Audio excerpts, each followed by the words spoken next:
Good evening and welcome to this meeting of Warrington Borough Council Cabinet on 27th of May 2020.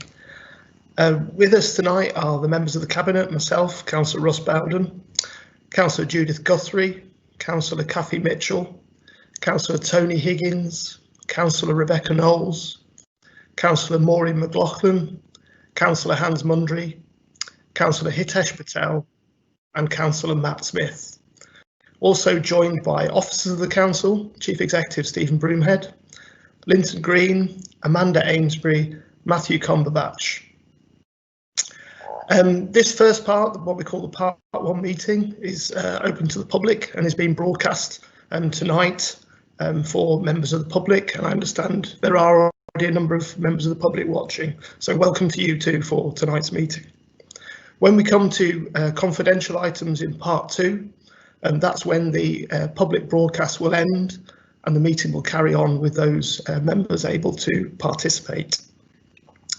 Everybody has received a copy of tonight's agenda and the relative reports that go with them, and we also have those in front of us for the duration of the meeting.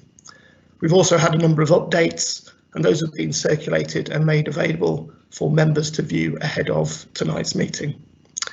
So moving on to the formal agenda. The first item is the Code of Conduct, and to remind all members that they need to declare any items where they have a pecuniary interest no later than when that item is raised and discussed at the meeting.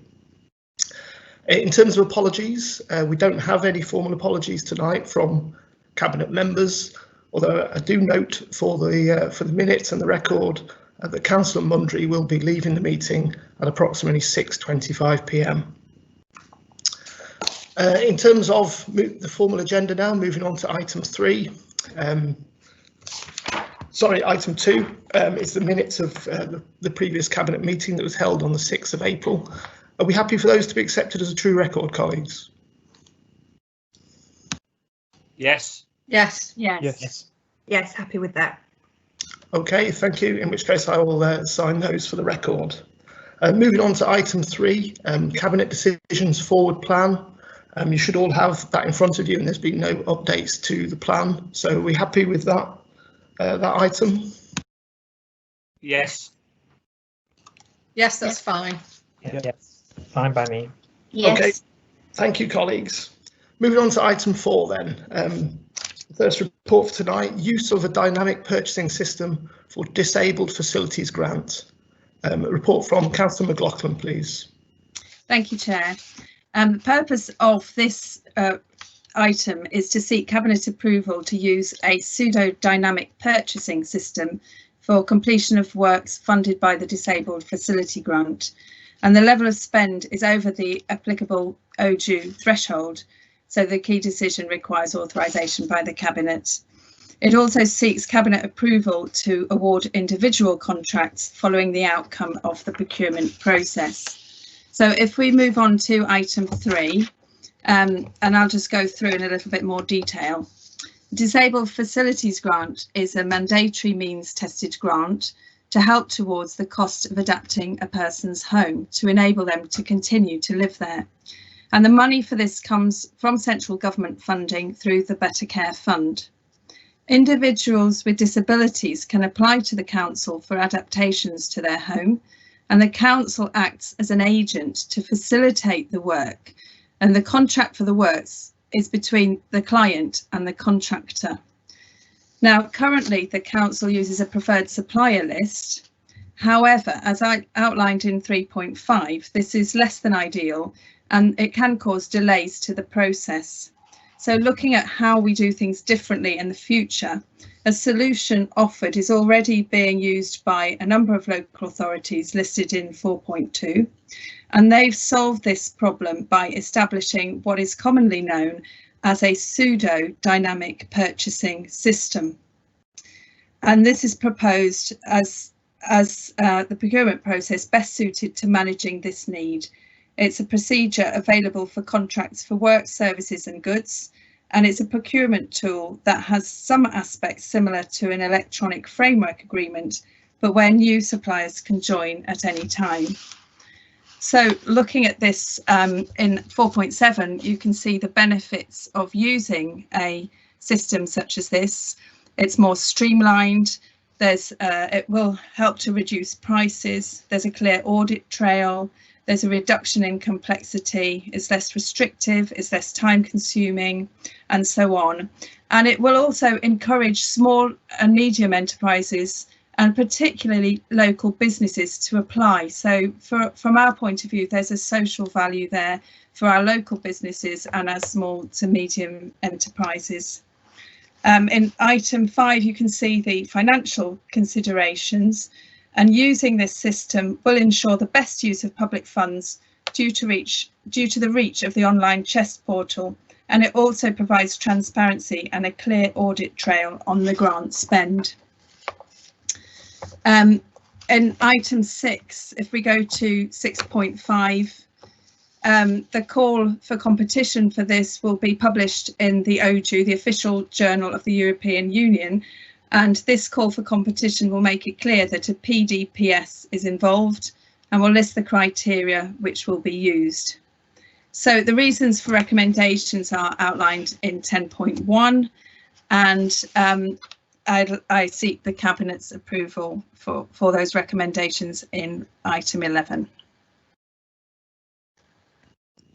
Okay, thank you, Councillor McLaughlin, for that. Opening up to members if they have any questions for Councillor McLaughlin, please.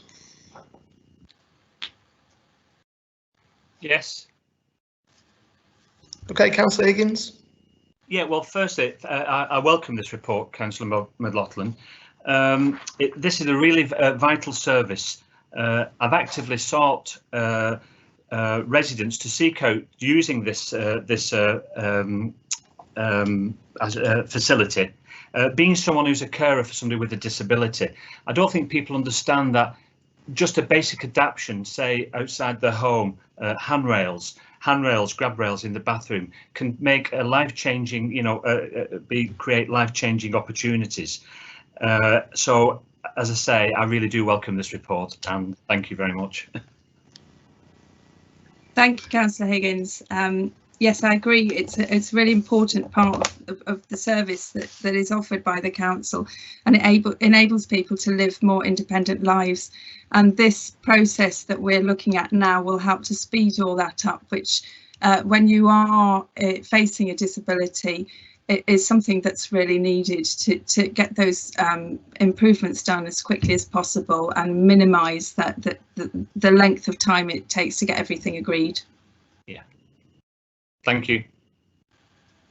Okay, colleagues, any other questions? I believe that Councillor Knowles has indicated that she'll second this report. Is that correct, Councillor Knowles?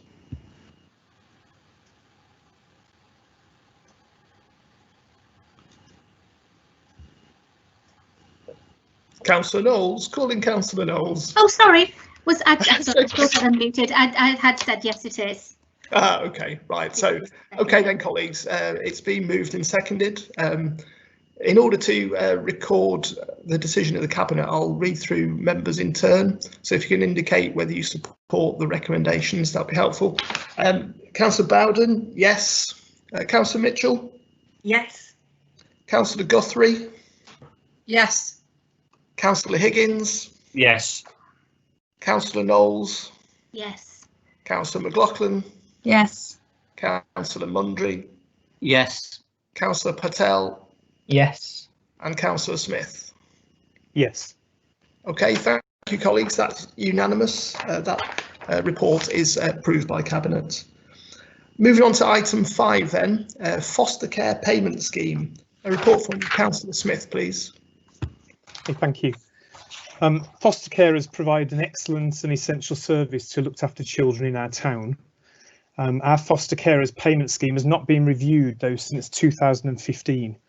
As a result, our payment levels have not kept up with other local authorities, with independent fostering agencies or with Department for Education recommendations.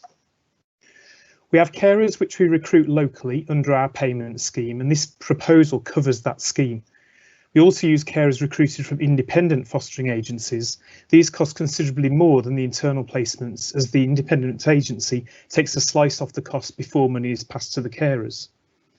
Under our proposed new scheme, payments will be linked to the skills of the carers. This will provide additional motivation to carers to undertake further training. And by developing the skills of our foster carers, this will allow us to care for some more complex children in our internal placements, rather than having to look for external and more costly placements to put them in. No detriment to our current carers, so nobody will see their payment decrease for the duration of current placements. We undertook a consultation with current foster carers and some adjustments were made to the scheme following their feedback, and these are noted in the report. The new scheme will cost the council approximately £338,000 more than the previous scheme. This cost will be offset by us being able to recruit and retain more carers by offering them improved payments.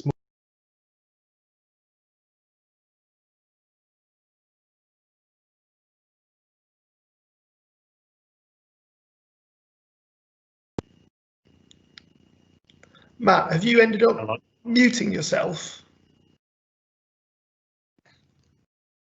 Oh, I might have done. Sorry, what was the last thing I said? I think I've missed about 30 seconds from you. Let's see, where was I at? I think your last item was about the 338,000. Oh, no problem, yeah. Yeah. So the new scheme will cost us about £338,000 more than the previous one. This cost will be offset by us being able to recruit and retain more carers by offering them improved payments, more competitive payments and training. The costs will be covered completely if we can keep just one child out of a residential placement and recruit just 5 more carers. To give you an idea of the costs, a foster placement on the new scheme will cost the council approximately £17,000 per year. Compare that to £42,000 for an independent fostering agency placement and to £180,000 for an external residential placement. And you can see that the costs soon add up. So the recommendation is to accept the new scheme and delegate to the Director of Children's Services approval to implement annual uplifts in line with Department for Education recommendations until we decide to have the next full review of the scheme. The new scheme will be implemented from the 8th of June. So finally, I'd just like to propose that we accept the recommendations, and I'm happy to take any questions. Apologies for muting myself halfway through. No problem at all. Thank you for that presentation. Opening up to colleagues then, has anybody got any comments or questions for Councillor Smith? I've got a comment, not a question. Just to say that I know Warrington takes its foster carers very seriously. They're very important people, very precious to us. And we've got, I know from the Corporate Parenting Forum, we've got a very good offer of training and support for our foster carers, but it's only right that that's matched with having a competitive financial offer for them, because it's so much better for children who need foster care to have an in-borough placement with somebody that the council know about and have a good working relationship with. So I'm very strongly in support of this. I see it as a good step forward for us. No, agreed entirely. I think that's a really helpful comment. Colleagues, any other questions? Absolutely. Councillor McLaughlin. Yeah, I just wanted to pick up on following on from what Councillor Knowles has said, the focus on the skills and the experience in this new scheme, which means that we recognise the skills that carers, foster carers develop through payments. So there's an increased level of payment depending on the level of skills. And I think that's a really important point to recognise some of the complexities that foster carers are dealing with and their skills and abilities, and also to ensure that we retain them, as Councillor Knowles was saying. Thank you, really useful comments. Do you want to come back on any of those points, Councillor Smith? Can I make a comment? Oh, of course, Councillor Guthrie. Thank you. I mean, these rising payments will just seek to show how much we value our foster carers. Being a previous member of the fostering panel, you see so many foster carers who are so committed to what they do, and they work so hard to develop their skills around fostering children. And it's so important to retain our foster carers because they're for the good of our children within the borough. So I welcome this report, and I think it's a really good step forward for our foster carers. Thank you. Thank you. I'll bring Councillor Smith in then if he wants to round up. Yeah, thank you. Councillor Knowles mentioned about the training, and although I've talked there about changes to our payment scheme, our training has been very well received by carers always, and a lot of carers I think have stayed with us because of the training that they get offered by coming to the council rather than going through the independent agency offer, even though in a lot of cases that would have provided them with more money. This just gives us the all-round package really to attract people to us and keep them there. Getting a more skilled, a higher skill set within those carers will enable us to keep more of those children in care in internal placements rather than external. It's better for the children and it's going to save us money in the long term, hopefully. So, yeah, very happy with the report. OK, thank you. Councillor Knowles, I think you'd previously indicated that you would second this report. I'd be very happy to second it. OK, then it's been moved and seconded, so I'll now take it to the vote in the same way as last time. So if you can indicate whether you support the recommendations. Councillor Bowden, yes. Councillor Mitchell? Yes. Councillor Guthrie? Yes. Councillor Higgins? Yes. Councillor Knowles? Yes. Councillor McLaughlin? Yes. Councillor Mundry? Yes. Councillor Patel? Yes. Councillor Smith? Yes. OK, thank you, colleagues. That's unanimous. Moving on then to item 6, property investment, asset management. Councillor Mitchell, please. Thank you, Chair. This is a report where we're seeking Cabinet approval for the grant of a new lease in relation to an investment property that the council already owns. It's going to improve our property portfolio, and it does demonstrate the active management by officers of our investment portfolio.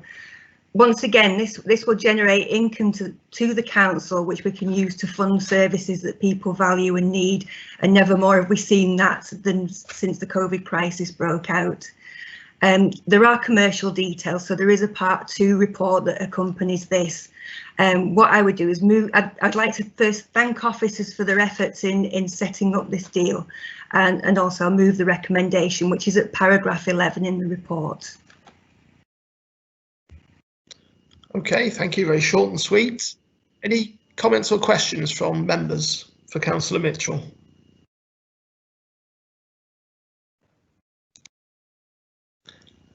Probably difficult to have any comments or questions on that lengthy presentation. Councillor Higgins, then, I think you indicated previously that you'd second this report. Yes, I'm seconding, yes. OK, well, if there's no further questions, then I'll move it to the vote. Councillor Bowden, yes. Councillor Mitchell? Yes. Councillor Guthrie? Yes. Councillor Higgins? Yes. Councillor Knowles? Yes. Councillor McLaughlin? Yes. Councillor Mundry? Yes. Councillor Patel? Yes. And Councillor Smith? Yes. OK, thank you. Once again, that's unanimous. Moving on to agenda item 7, solar farm investment update. Councillor Mitchell, please. Thank you, Chair. This is a very simple update report in relation to our solar farm investments, and it's an update on the solar farms that we have in Hull, York and Cirencester. The report's asking for approval to add batteries to the Hull and Cirencester farms. The reason we would want to add batteries is so that when energy is generated and we don't actually need to use it, we can store that up. And the upshot of that really is that we can generate even more investment income from these solar farms. This is really part of the council's ambitious green energy programme. Many years ago we installed solar cells on the Golden Gates properties. We've also installed solar cells on commercial properties, on the rugby stadium. When we made our green pledge and called the climate emergency, that wasn't just words. There are actions that follow that, and as a council we take that seriously. And this is part of that programme. Part of the funding of the Cirencester development was to do a public bond issue to fund that. There is an amendment in the report because there's been a lot more interest in the bond issue, both from the public in Warrington and from institutional investors. So I'm going to read out, when I do the recommendation, the change that I want to make, and Cabinet members have already had a copy of that amendment. The public bond issue is an opportunity for residents in Warrington to invest in this green strategy that we've got for as little as £5. It'll be administered by a company called Abundance, which is an FCA registered company, and that company was set up with a mission which was to help the members of the public become stakeholders in things that they care about. And it's quite telling, really, that a lot of people have shown interest in what the council's doing here in terms of green issues. I'm going to move to the recommendation, which is at paragraph 13 in the report. And just for clarity, the amendment that's being made is at number 8 in the list, paragraph 13.18.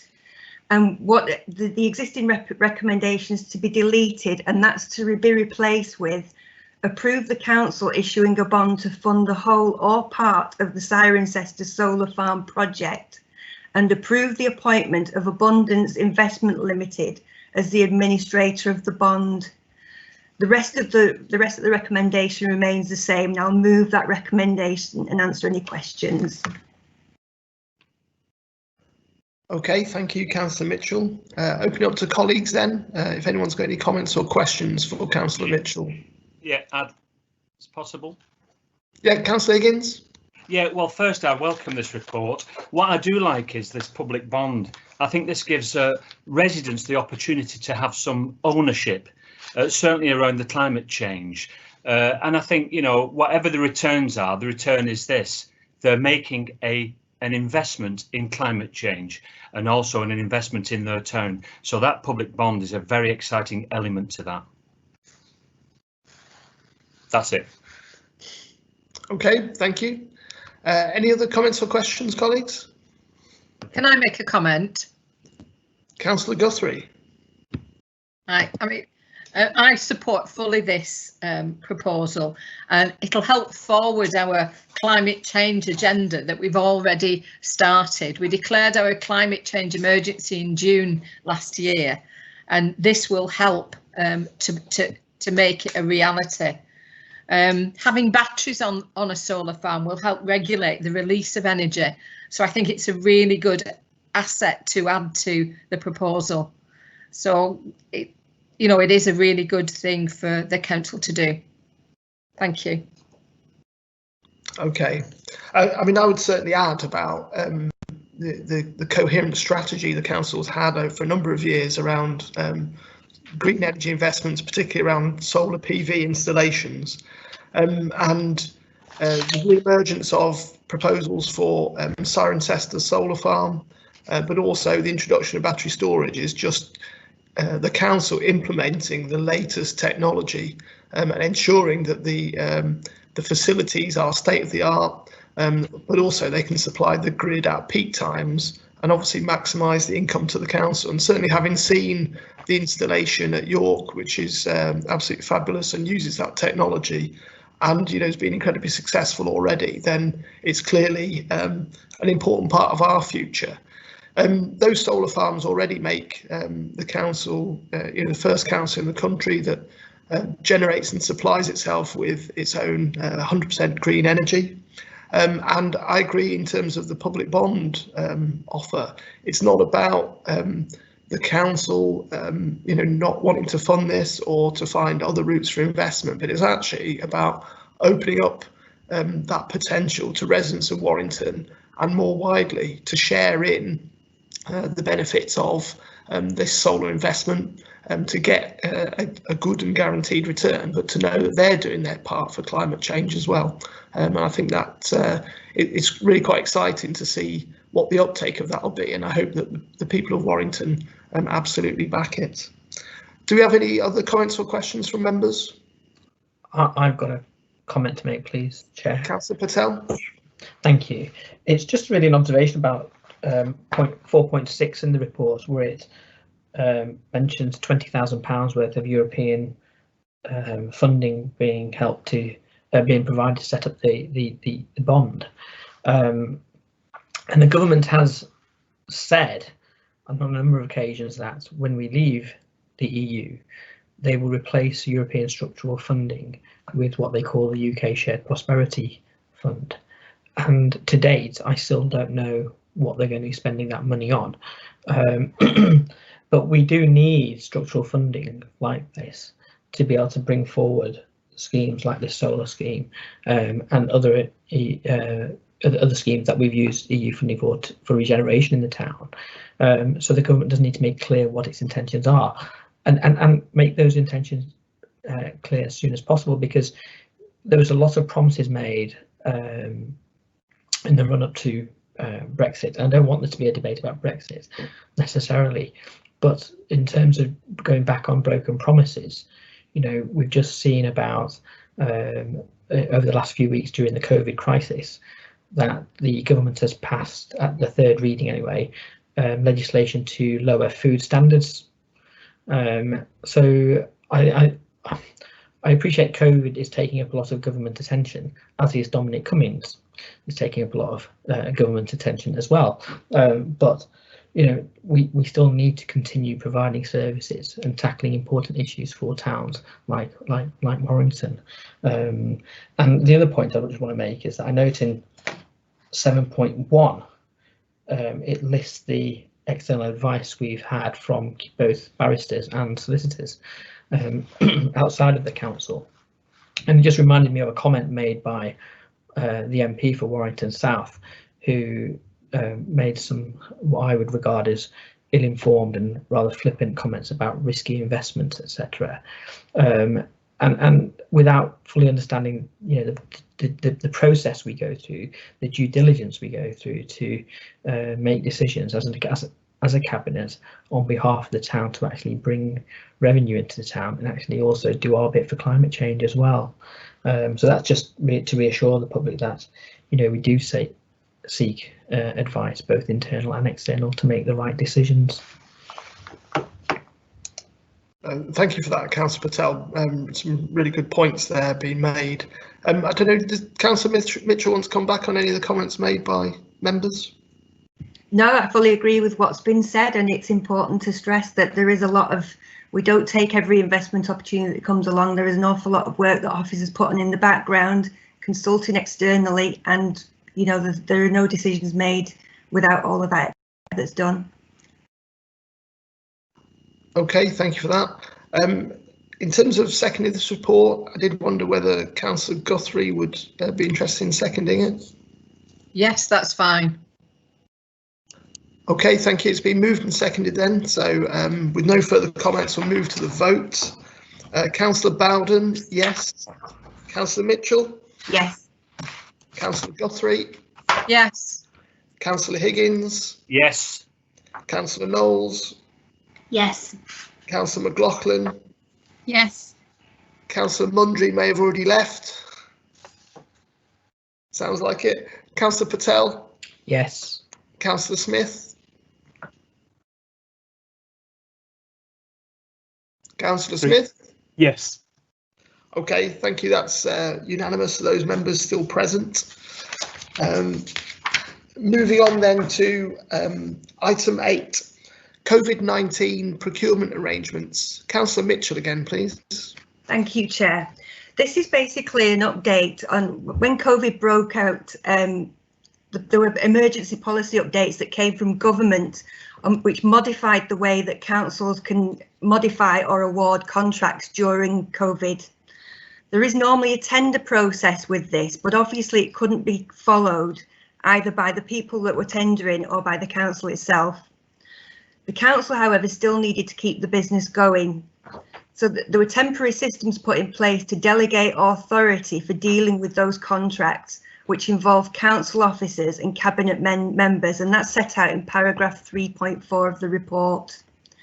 The purpose of this report is an update on the decisions which have been taken under the new system, and I'll go through those decisions. It's really to keep cabinet appraised of what is going on under those delegated powers. So firstly, there's the contract for the running and security of the temporary mortuary site at Walton Hall, Without normal tender arrangements, it was because it was urgent that none of that could take place. So that was a decision that was made under the policy. Care homes in Warrington have struggled with the increasing care costs because of COVID and the costs of PPE, and they've seen their income decrease. So grant payments have been made to care homes to help with those costs, and that's under existing EU law. Ryfields Extra Care Village, there was a full tender process because this predated COVID. The winning bidder, however, was no longer able to honour their tender, so the second place bidder was awarded the contract under the emergency provisions. A temporary contract with the existing supplier was arranged, and that was to cover the gap until the successful bidder could take over, again under the emergency provisions. For the council itself, there's been a dramatic increase in the need for PPE. Contracts have been placed with lots of different providers, and we needed to keep our staff and service users safe. In addition, there's been discussions about a temporary care facility at Abbey Court in Birchwood, and that's still subject to negotiation and discussion. So I'll move then to the recommendation, which is paragraph 11 of the report. I'll move that recommendation and answer any questions. Okay, thank you for that, Councillor. Any comments or questions, colleagues? Not a question, but a comment, if that's all right. Just looking at the scope of these items, it just really does point out very, very clearly the absolute core of the work that the council has been undertaking over the last few weeks, which really do relate to the direct consequences of COVID one way or another, and in particularly matters that affect both people who've passed away and also some of our most vulnerable residents. So it's right that those decisions have been taken with speed, because that was the best way to do the right thing by the people concerned. And there's been an incredible amount of work by officers behind the scenes to put new ways of working and new strategies into place to ensure that Warrington has responded to the challenges of the crisis really, really successfully. It's been complex, and they've worked incredibly hard on it, and I think it's testament to them that these things have been put in place and sorted out in such short order. Thank you. I absolutely fully agree with those comments, and obviously what's reassuring is to see since the last cabinet meeting in April, the amount of work that's been done under these provisions, but also that we're transparent about the decisions that have been made. That's been shared with cabinet colleagues, and now it's on the public record as well. You know, in terms of procurement decisions, but obviously, you know, things which were pressing, they couldn't wait for another meeting. You know, they're quite clearly key elements of our whole strategy around dealing with COVID, such as, for example, the temporary mortuary facility. So yeah, I absolutely agree with that. It's been a tremendous effort by council officers. Colleagues, any other comments or questions for Councillor Mitchell? No? Okay. Do we have a seconder for this report? Yes. Yes, I'll second. Okay, Councillor McLaughlin seconded then. So it's been moved and seconded. We'll move to the vote for approval of the report with the recommendations made. Councillor Bowden? Yes. Councillor Mitchell? Yes. Councillor Guthrie? Yes. Councillor Higgins? Yes. Councillor Knowles? Yes. Councillor McLaughlin? Yes. Councillor Patel? Yes. And Councillor Smith? Yes. Okay, thank you, colleagues. That completes the part one business on tonight's cabinet meeting. The public broadcast will now end, and we'll move towards part two in due course. Thank you.